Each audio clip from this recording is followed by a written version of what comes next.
Hello नमस्कार दोस्तों, मैं शिव उपाध्याय स्वागत करता हूं आपके अपने YouTube चैनल रोजगार कोचिंग प्रयागराज में। करीब 2 या 3 महीने पहले से लगातार एक न्यूज़ आप लोगों के लिए, चाहे आप समाचार पत्रों के माध्यम से हो तो, चाहे YouTube चैनल के माध्यम से हो तो, ठीक है, लगातार एक ही बात हमें बार बार निकल के चली आ रही है कि भर्ती कभी किसी चैनल पर 4700 बताया जा रहा है, कभी किसी पे 5700, किसी पे 6600 भी बताया जा रहा है। ठीक है, अपने अपने आंकड़े हैं, अपने अपने अनुसार लोग बता रहे हैं। लेकिन आप लोग ये देखे होंगे कि काफ़ी दिन से मेरे चैनल पे लेखपाल की नई भर्ती के लिए कोई वीडियो नहीं आई थी। ऐसा क्यों होता है? क्योंकि ऐसा तभी होता है भाई लोग, जब तक पूरी तरीके से मैं किसी चीज़ को क्लियर ना कर लूँ, कॉन्सेप्ट को, चाहे तो किसी भी माध्यम से उसको पूरी तरीके से विश्लेषण नहीं कर लेता हूं, तब तक जो है मैं अपने चैनल पे वीडियो नहीं डालता हूं। ठीक है, तो सब कोई जो है वीडियो लाइक कर देंगे। सबसे पहले आइए हम लोग जानते हैं कि वास्तव में भर्ती अर्जी कहां पड़ी है, फंसी कहां पड़ी है। किसी भी भर्ती को आने से पहले वास्तव में देखा जाता है कि खास करके तब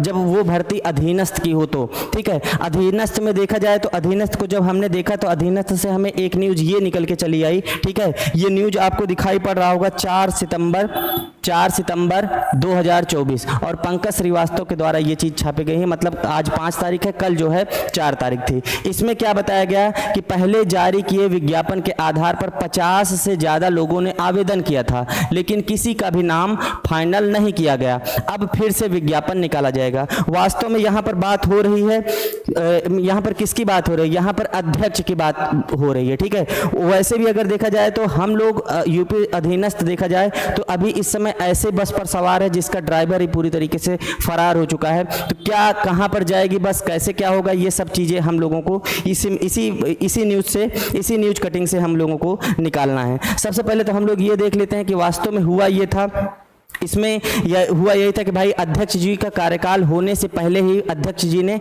इस्तीफा दे दिया और उसके उपरांत किया ये गया कि ओयन सिंह कोई ऐसे नाम था उनका, कार्यवाहक अध्यक्ष उनको बनाया गया और अभी भी वही चल रहे हैं। और वास्तव में मजे की बात तो ये है, जो 50 लोगों का इंटरव्यू कराया गया था, वैसे भी आप लोगों को पता होगा कि भाई जब भी मतलब कि कोई भी पद रिक्त होता है तो उसके लिए इंटरव्यू कराया जाता है। फिर उसके बाद उन सब चीज़ों को मतलब पूरा इंटरव्यू करके उसको शासन के पास भेजा जाता है और शासन उसको बताती है कि भाई ये फला व्यक्ति इसके लिए योग्य हैं। और वैसे भी देखा जाए तो जब भी 50 लोगों का, इसमें देखा जाए तो 50 लोगों का इंटरव्यू हुआ और इंटरव्यू होने के बाद उसको शासन के पास भेजा गया और शासन ने कहा सभी के सभी 50 के 50 व्यक्ति इस योग्य नहीं हैं। और मजे की बात यह है कि जो कार्यवाहक अध्यक्ष इस समय मौजूदा स्थिति में अध्यक्ष पद पर नियुक्त किए गए हैं, वो भी इसमें पूरी तरीके से बाहर कर दिए गए कि भाई आप भी योग्य नहीं हैं। ठीक है, अधीनस्थ से मेरा पर्सनली एक सवाल ये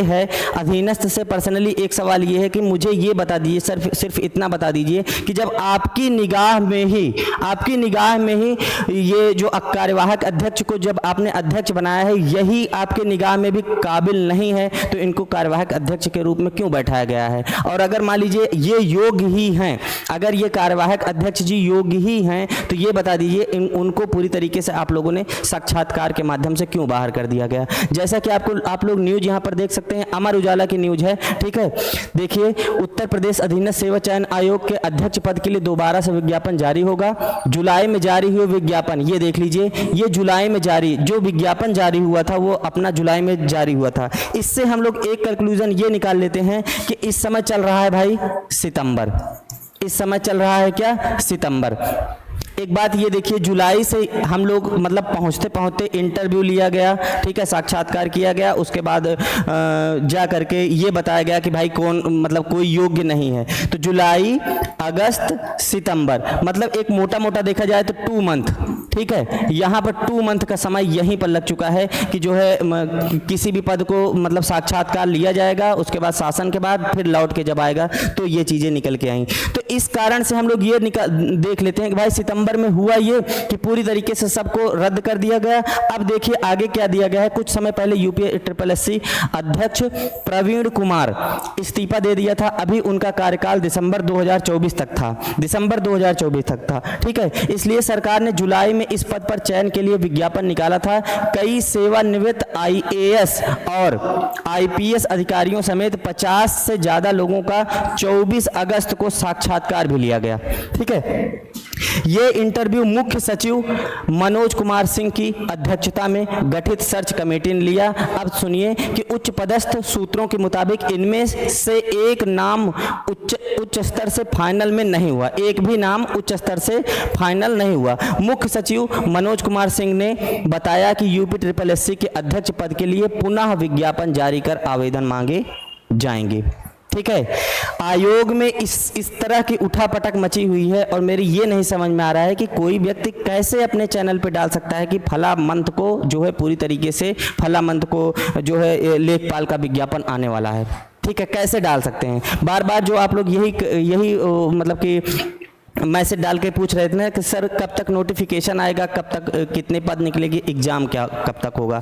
भाई कुछ और छोर ही नहीं पता है। आप लोग खुद से कमेंट बॉक्स में बताइए कि स्थिति ये है तो मैं कैसे, या आप लोग खुद से स्वयं से कहीं से भी अगर कुछ गुप्त सूचना निकाल के लाए हैं तो भाई खुद से ही कमेंट बॉक्स में डालिए कि वास्तव में इसका जो नोटिफिकेशन आने वाला है वो कब तक आने वाला है। जो चीज़ें फैक्ट हैं, जो चीज़ें वास्तव में ज़मीनी स्तर पर चल रही हैं उनको तो मैंने देख दिया। हो सकता है आप लोगों के दिमाग में आया कि भाई इस मतलब कि मतलब ही क्या निकला इन सब बातों बताने का।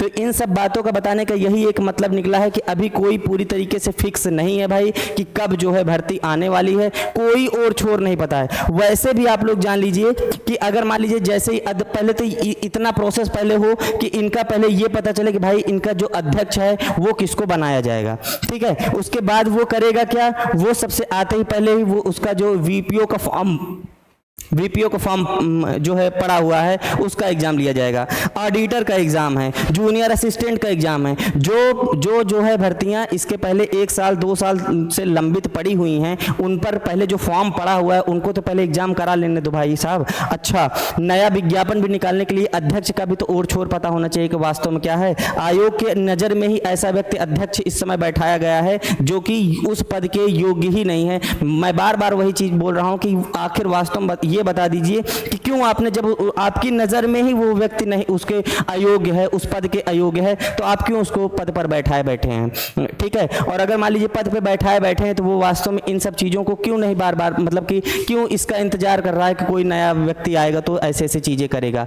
आप जब तक भाई बैठाए गए तब तक आप तो अपना काम अच्छे ढंग से करिए। जो कम से कम कुछ नहीं कर रहे हैं तो जब कम से कम पहले की जो भर्तियाँ जिसका फॉर्म लंबित है कई सालों से, उनका कम से कम एग्जाम ही करा दीजिए। ठीक है, तो चलो ठीक है, आप लोग कमेंट बॉक्स में बताइए कि वीडियो कैसे लगी। वीडियो पसंद आए तो वीडियो को लाइक करिएगा और अपने चैनल के अपने मित्रों के पास शेयर भी कर दिएगा। चलो ठीक है, मिलते हैं नेक्स्ट वीडियो में। आज के लिए धन्यवाद।